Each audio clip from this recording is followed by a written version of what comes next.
Marcus Bell had lived on that hillside his entire life, long before the HOA, the paved streets, and the polished cul-de-sacs even existed. His family's land stretched down into the valley where his great-grandfather had once planted 32 oaks, every one of them grown from acorns carried back in a tobacco tin from North Carolina.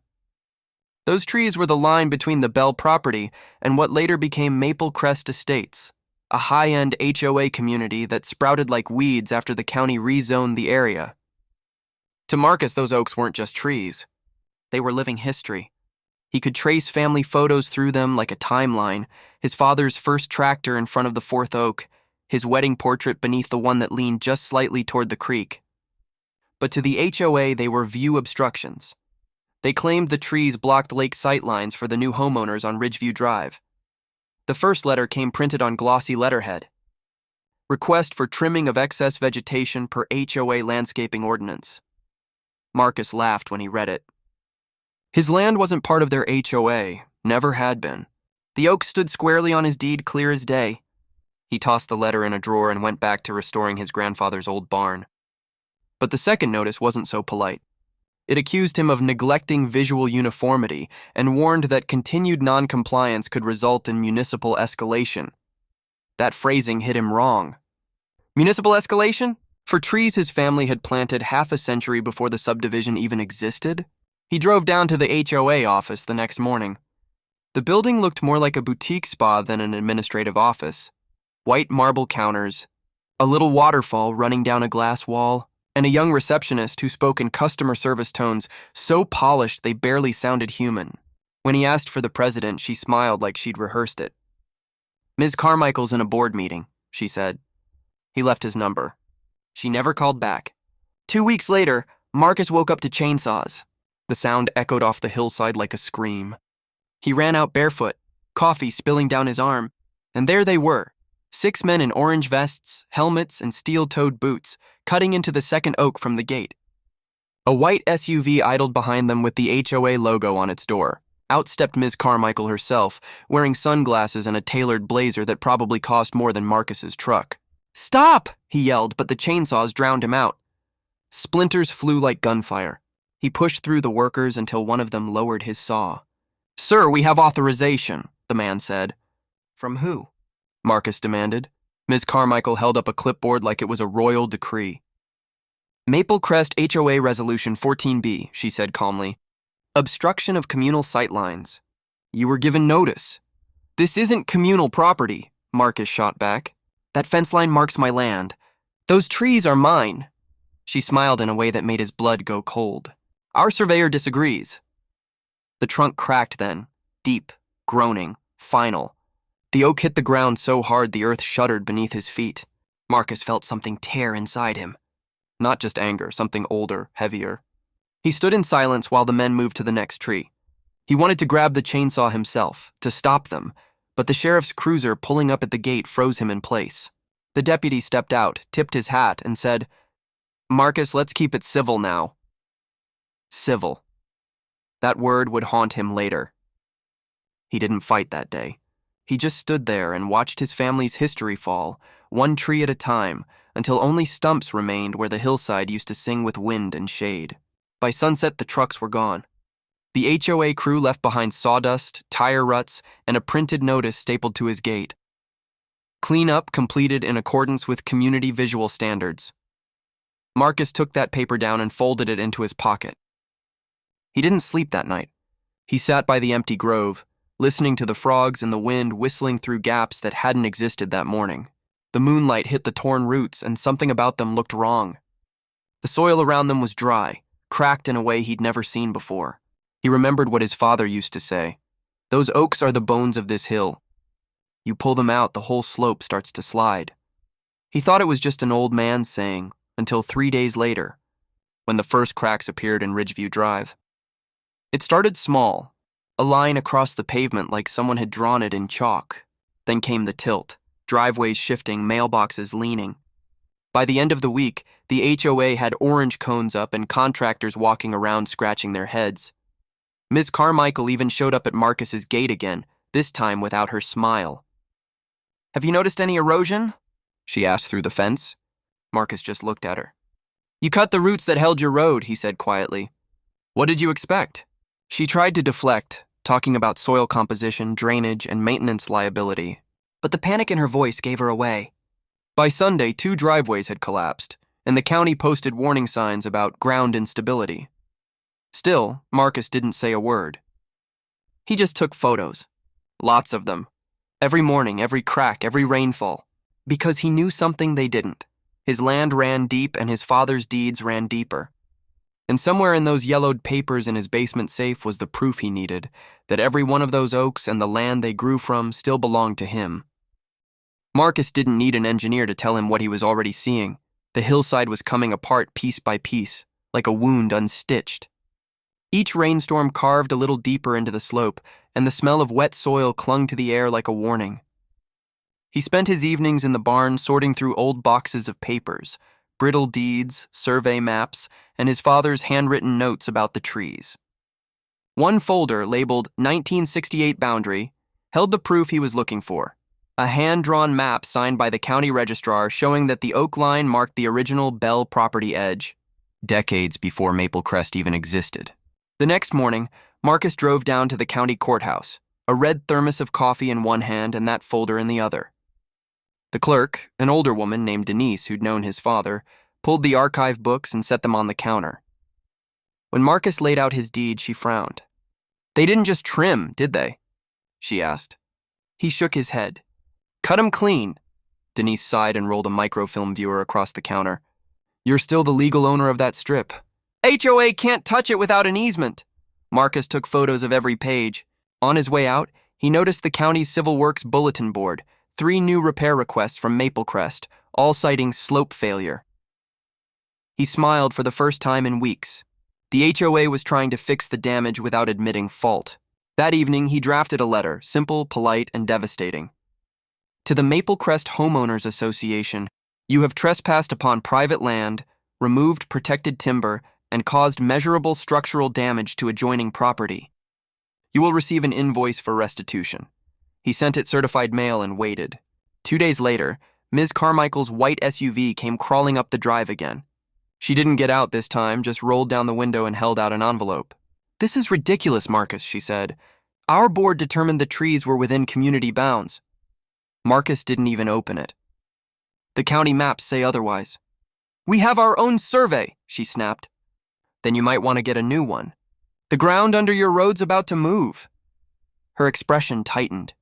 The kind of look people get when they realize they've built their house on sand. She sped off without another word. Within a week, the hill gave way. A section of Ridgeview Drive collapsed in the night, swallowing a stretch of asphalt and one streetlight. By dawn, there were emergency vehicles, flashing lights, and panicked residents standing in robes and slippers.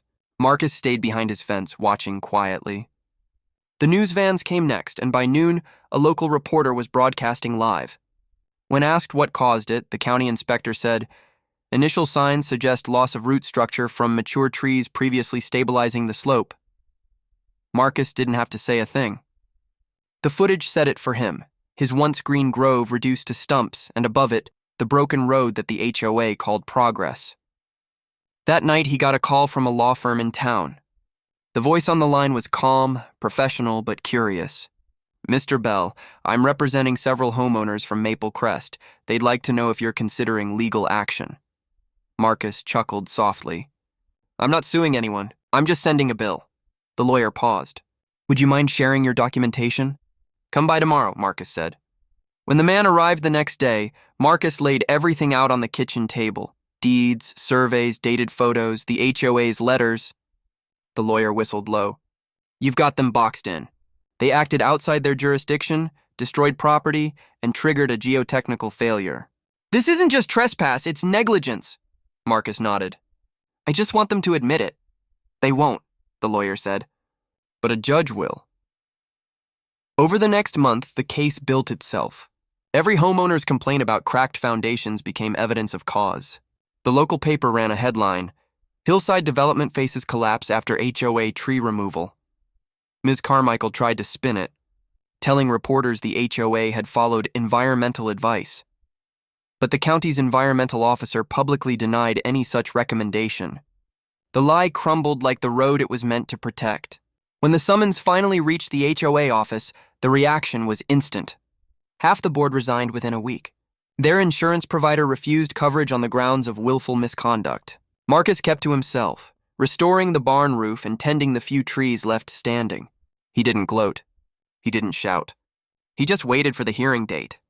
On the morning of court, he wore his father's old jacket, the same one he'd worn when he planted those oaks 50 years ago. The courtroom buzzed with tension. HOA members sat in the front row whispering nervously. Ms. Carmichael arrived late, her usual confidence gone. When Marcus's attorney began the presentation, he didn't raise his voice once. He simply played drone footage of the hillside before and after the tree cutting. The images spoke louder than any argument. "These roots," the attorney said, pointing to a close-up still, "are the natural anchors that held this slope stable for generations." Their removal was done without permission, without survey verification, and in violation of county environmental code. Ms. Carmichael's lawyer tried to interject about community standards, but the judge stopped him. "Standards do not supersede property law," she said. The courtroom went quiet. Marcus felt the weight lift off his shoulders. When the ruling came 2 weeks later, it was absolute. Full restitution for land damage, compensation for tree value, and court fees paid by the HOA. But the part that made headlines was the injunction. The court ordered the HOA to fund a full slope restoration under Marcus's supervision, meaning they had to pay him to fix what they'd destroyed. And the best part? Every homeowner's dues increased to cover it. For the first time, the HOA board faced its own members' outrage. Ms. Carmichael resigned, citing health reasons. Marcus didn't attend her last meeting, but he heard later that someone had taped a photo of the fallen oaks to the podium with the words, "Better views, right?" written across the bottom. Marcus could have ended it there, with the court ruling and the check that arrived 2 months later, but he never believed in half-done work. Justice wasn't about money. It was about setting things right. The hillside still bore scars where the oaks had stood, deep gashes that rain turned into rivers of mud every storm. The restoration crews the HOA hired looked lost at first, city contractors in brand new boots staring up at the slope like it was a math problem they couldn't solve. Marcus didn't gloat.